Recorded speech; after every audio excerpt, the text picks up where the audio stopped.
Hello at welcome ulit sa kusina ni Mrs. O. And just like one of my promises nung pumunta tayo sa Fisher Mall, ipapakita kong paano gumawa ng adobo. Alam ko it's very simple and it's very common, pero some people di pa rin sila sure. Parang mali parati yung proportion ng suka sa soy sauce. Actually, when I was beginning to cook it, ganun din yung aking experience. But just a little hack or a little technique, hindi naman technique, pero parang konting cheat. Alam ko yung adobo mas masarap talaga pag pinapakulo ng matagal. Pero ako, pressure cooker ko. Kasi nga, cannot wait for 2 hours or 3 hours. So, let's go. Let's start cooking. So, itong ating ever-dependable pressure cooker. So, I'm just gonna put some oil. Okay. Actually, normally kasi turo sa pressure cooker, lalagay mo yung liquid, lalagay mo yung karne, tapos isirado mo na. So, what I do muna is dinedeglaze ko. Should I say deglaze? Or dinereduce ko yung vinegar para hindi na siya ganun katapang. Lots of garlic.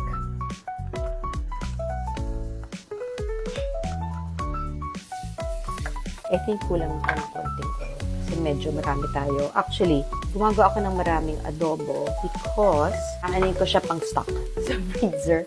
Kasi I don't think I'll have enough time to cook, you know. It's like good freezer food.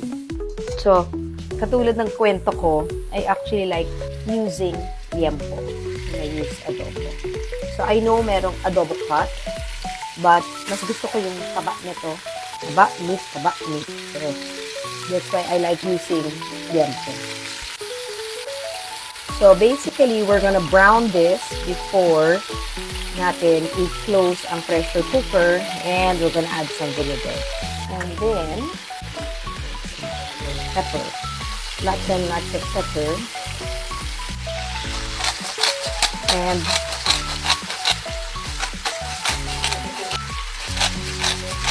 so, I added 2 kinds of pepper. Why? Wala lang. I don't know. I like it. Parang parang feeling ko lang, there are 2 different flavor profiles because this, you grind it just as you're gonna use it. Tapos ito, naka-grind na siya. Feeling ko lang same logic sa coffee. Pagkaka-grind lang ng coffee, di ba parang medyo hindi ganun katapang yung taste, very fragrant. Pero pag matagal na naka-grind yung coffee, medyo matapang o may parang lasang acidic. So, parang gano'n yung logic na ginagamit ko. So, hindi ko naman alam kung tama yun. So, anyway, para sa nag-request, so here it is. I'm actually using the pressure cooker. But I still did not close the pan because I'm still using it like a pot.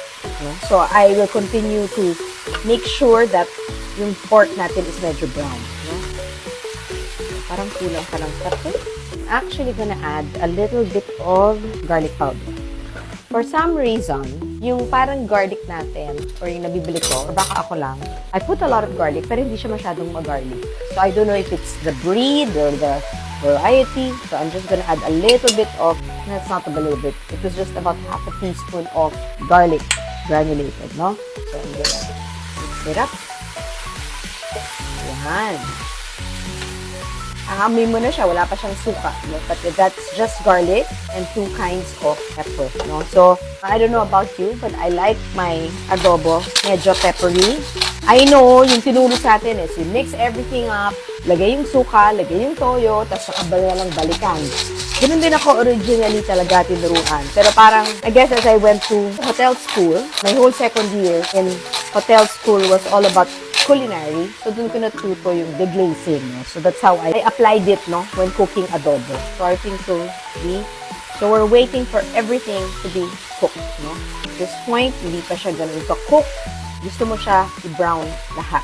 And then, while I'm browning that, pressure ko na, I will use 1 cup of vinegar. Nothing, you know, parang, I know marami iba-ibang klaseng vinegar, but for me, I'm just using ordinary vinegar. Nothing to it, no science.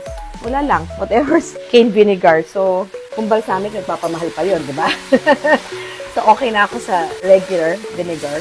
If you're here in the kitchen, kusina ni Mrs. O right now, it already has that adobo smell. And it's just the garlic pa lang and the pepper. Hindi ko alam kung ako lang, no? Here in the kitchen, but I actually noticed the difference of yung grinded, yung nakaka-grind ko lang sa pepper mill galing at yung naka-ground pepper na. Excuse pala yung itsura ko, kakagaling ko lang. Sumayaw ako na naka-skirt, paikot-ikot, medyo pawis-pawis, talagang summer na, no? So there, medyo luto na siya. Dito ko na siya ihahalo, no? Yung laurel leaf. And then, 1 cup of suka. Quiet down. So, this is where I share the technique. So, basically, if you see that nandito pa yung suka, rene-reduce ko siya.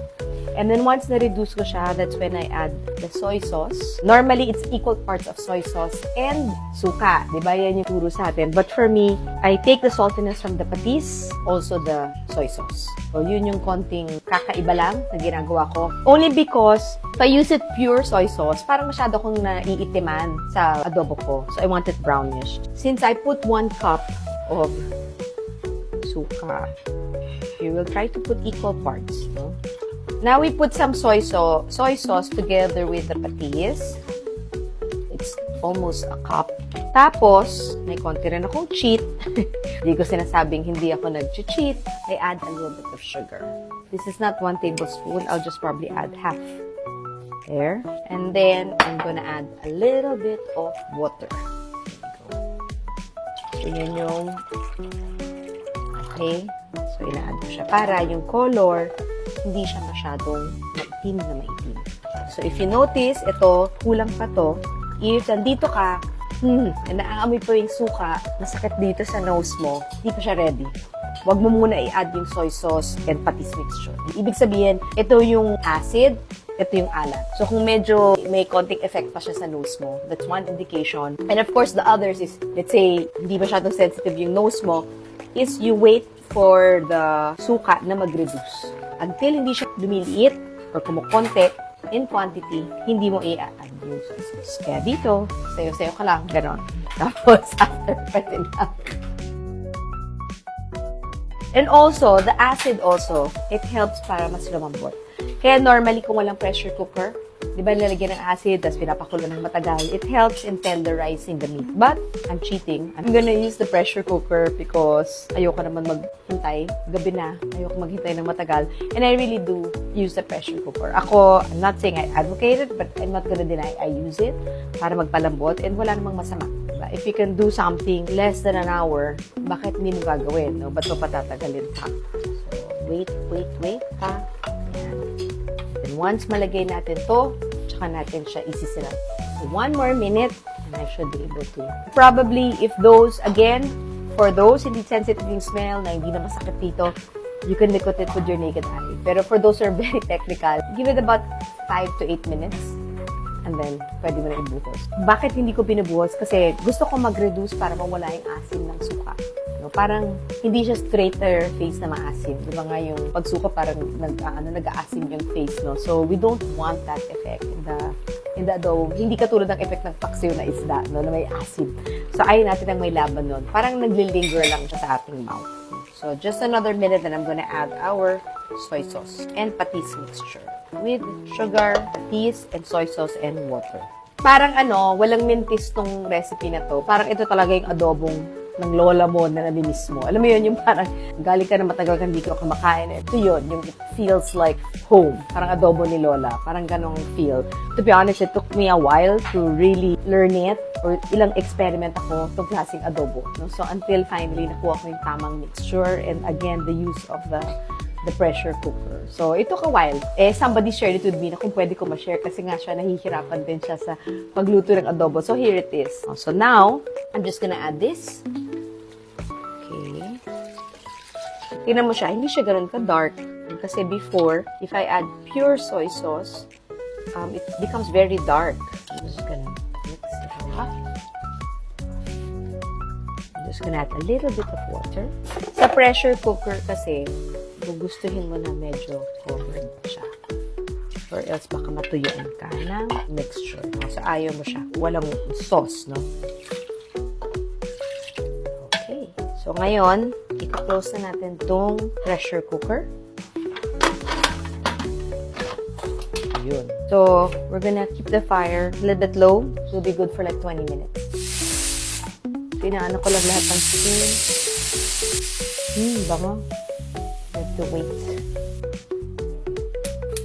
Look at that. It has that texture. Kaya, yung medyo may parang oil film sa taas. So, ngayon, ang gagawin ko, so very malambot na siya, i-boil ko lang siya. I'll leave it for about another 10 minutes. then ready to store na siya para sa freezer. So, ayan. After actually pagtanggal ng pressure cooker na cover, I actually boiled it for mga 10 minutes. But you know, I'm sure if it tastes mo siya ngayon, hindi ka masyadong masasarapan. You know, adobo is always good, di ba, the day after. So, para lang, dahil show siya, di ba, kailangan natin Oh, may aswang dito. May aswang! So here, so let me taste it. So I just want to taste if the saltiness, like kanina, if you notice, nalagyan ako ng tubig. Malambot na malambot. Perfect. Hindi siya masyadong maalat. Wala siya masyadong asim. And you can taste the layer of the pepper. Ang kulang nito is the freezer. Because I'm sure it's better after madad sa freezer and with really, really, really thick kind of munggo rice. Sobrang perfect. So with that, magpapaalam na ako because wala talagang presentation dahil ang freezer food namin to, just like any adobo, kailangan talaga daman sa freezer. But if you can see it now, may texture na ang ating sauce, no? If you look at it, parang adobo na to ni Lola. All it needs is just a little bit of freezer para mas mag-thicken pa yung sauce. So again, thank you for watching Kusina ni Mrs. O. Apologies, ang tagal ko hindi nag-post. Konti na lang ang utang ko. At least nagawa ko na yung taba ng talangka, nagawa ko na tong adobo. Alam ko marami pa akong lista. But I hope to see you soon here at Kusina ni Mrs. O. Bye! This is adobo made by Chef Melissa.